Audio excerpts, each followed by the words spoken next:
apa yang di-generate tadi oleh program SansPro dapat kita lihat dengan program CAT yang bisa membaca file DXF.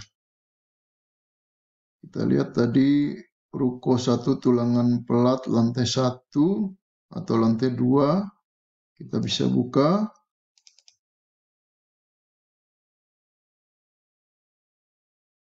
Kita klik view, zoom, extend. Nah, kita bisa melihat hasil gambar yang bisa diberikan kepada drafter untuk dirapikan, untuk dipergunakan dalam gambar struktur. Kita juga bisa melihat tadi file yang kita generate, semua detail yang disimpan dalam satu file. Ruko 1 drawing DXF. The view, zoom, extend. Nah, kita lihat di sini ada banyak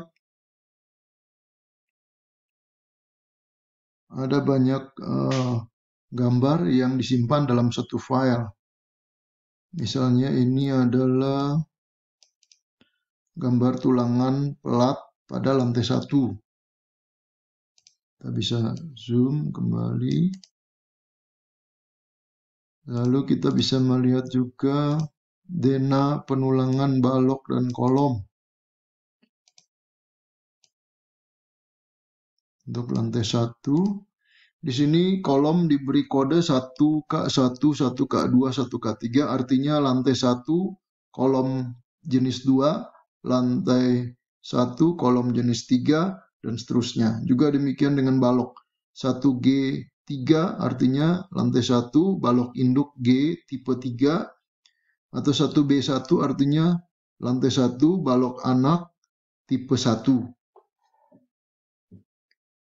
Dan detail-detail untuk kolom dan balok ini akan diberikan di bawah.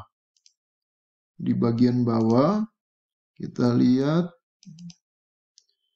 ini adalah detail untuk kolom 1K1, 1K2, 1K3, 1K4. Dan ini adalah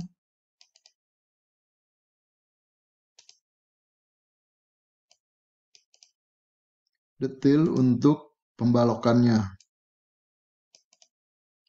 1G3, 1G34, 1G33 artinya tipe 3 dengan jenis tulangan 3. Tipe 4, tipe 3 dengan jenis penulangannya nomor 4. Tipe 3 dengan jenis penulangan nomor 5 dan seterusnya. Juga demikian dengan balok anak 1B11, 1B12 dan seterusnya, karena ada perubahan dalam jumlah tulangannya. Tentu saja kalau bangunannya besar ini akan banyak sekali detailnya sehingga perlu disederhanakan oleh drafter, misalnya disamakan yang jumlahnya mirip-mirip supaya gambarnya tidak terlalu banyak. Jadi dalam satu file ini berisi gambar-gambar detail untuk balok dan kolom dan juga shear wall yang kita bisa tampilkan nanti, yang bisa diedit oleh drafter, dirapikan untuk gambar finalnya nanti. Di sini juga diberikan kop sederhana supaya tidak tertukar gambarnya. Nah, kop ini juga bisa nanti diedit dan dirapikan untuk penggambaran selanjutnya.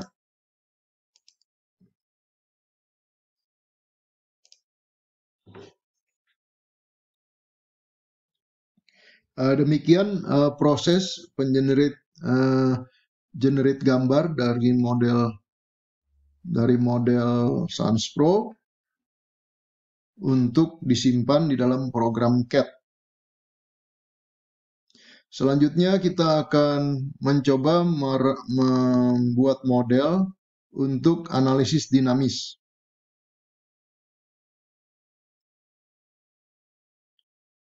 Untuk analisis dinamis kita perlu menentukan dulu kontribusi masanya. Kita klik load di sini, lalu kita pilih mass contribution factor, lalu kita pilih untuk hotel, office, dan apartemen. Nah, untuk kontribusi massa di dalam analisis dinamik adalah massa yang tetap diam dan bergerak menempel bersama-sama dengan gedung pada saat gempa terjadi. Di sini untuk self weight 100%, dead load 100%, dan live load 25%. Lalu kita rubah analis optionnya menjadi dynamic spectrum response. Lalu kita merubah parameter dalam dynamic analisisnya. Kita klik default, jumlah eigen 6, dan arah gempanya kita pilih klik default juga, arah 90 derajat dan 0 derajat. Demikian, dengan loading combination yang sama, kita klik OK. Lalu sebelum kita run, kita simpan dulu dengan nama yang lain. Ruko 1, misalnya Ruko 1D untuk kode dinamik misalnya, atau DIN. Dinamik. Nah, setelah itu kita akan melakukan analisis dinamik. Kita klik analisis menu, atau kita klik tombol panah hijau ini. Nah, kita ekspor dulu.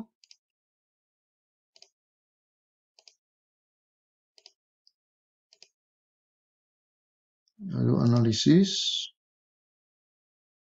Selesai. Nah, kita bisa melihat mode shape-nya dari analisis dinamik ini. Kita klik mode, tampilkan 3D.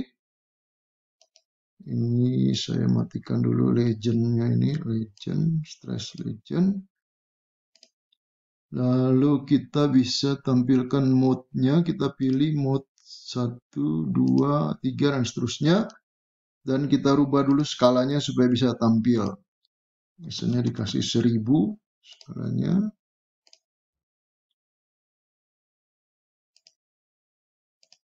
Oke. Lalu kita pilih mode 1, mode 2, mode 3, mode 4, mode 5, mode 6. Ya, cuma ada 6. Nah, ini skalanya mungkin kita besarkan sedikit, misalnya 3000, supaya tampilannya lebih ekstrim. Jadi mode 1, 2, 3, 4, 5, 6. Kita bisa melihat animasinya. Kita play, misalnya mode 1. Ini mode 1 ke arah pendek, stop. Lalu mode 2 ke arah panjang, stop. Lalu mode 3 ke arah torsi. Kita bisa juga melihat dari atas. Nah, kalau dari atas mungkin terlihat torsinya. Ya, stop. Kalau mode 2,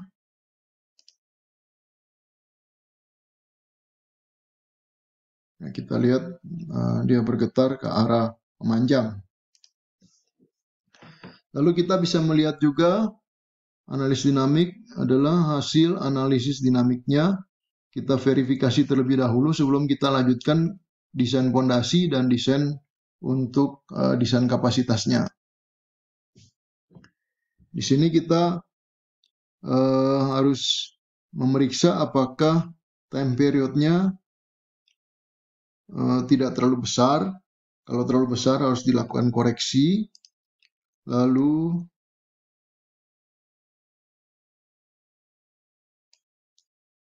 apakah mode pertama dan mode keduanya masih translasi, tidak rotasi? Di sini translasi mode pertama dan mode kedua, berarti oke.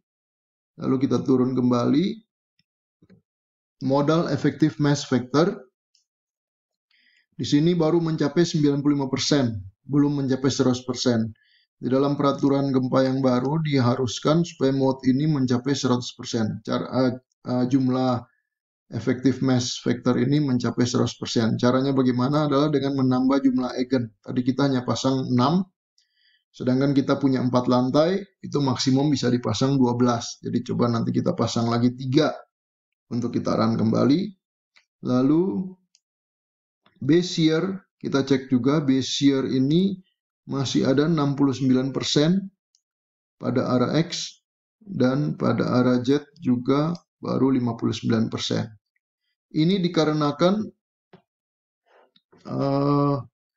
time period yang kita gunakan, yang kita dapatkan dari analisis dinamik ini adalah 1,24 detik, sedangkan time period yang kita gunakan di dalam analisis statik adalah hanya 0,51 detik. Jadi cukup besar perbedaannya. Untuk itu kita bisa memakai time period maksimum 0,72 second untuk kita pakai di dalam perhitungan base shear-nya. Nah, di sini kita klik di dalam user define T, lalu kita masukkan 0,72.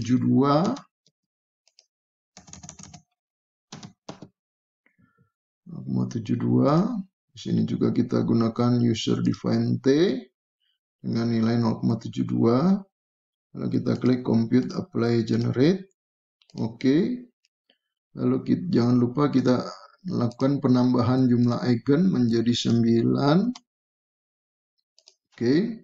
Lalu kita save.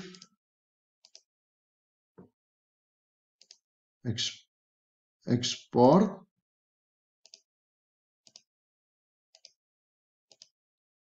Lalu kita lakukan analisis kembali. Di sini kalau jumlah eigen terlalu banyak bisa didapat hasil yang iterasinya gagal.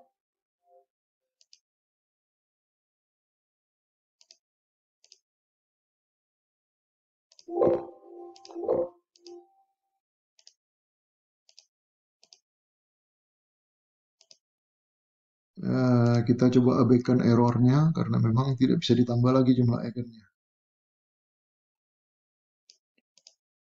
Kita lihat kembali hasilnya, view building dynamic output base shear. T0-nya tentu saja masih sama. Lalu masih translasi dan ini mass factornya sudah 99%, sudah mencapai. Lalu kita lihat base shear-nya naik menjadi 71%. Dan base shear yang ini masih 58%. Untuk itu kita bisa melakukan memberikan faktor koreksi supaya ini mencapai 100%. Berarti koreksinya adalah 100 dibagi 71, lalu di sini 100 dibagi 58.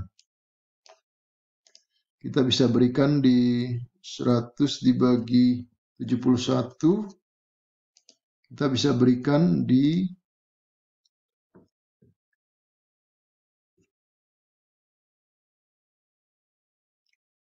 menu analisis option, dynamic analysis, use base shear correction. 100 dibagi 71 adalah 1,4 dan 100 dibagi 58 adalah 1,72. Oke, terus kita save kembali. Kita ekspor.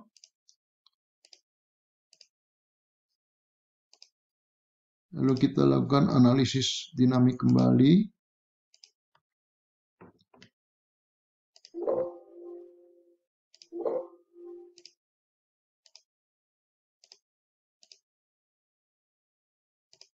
Oke.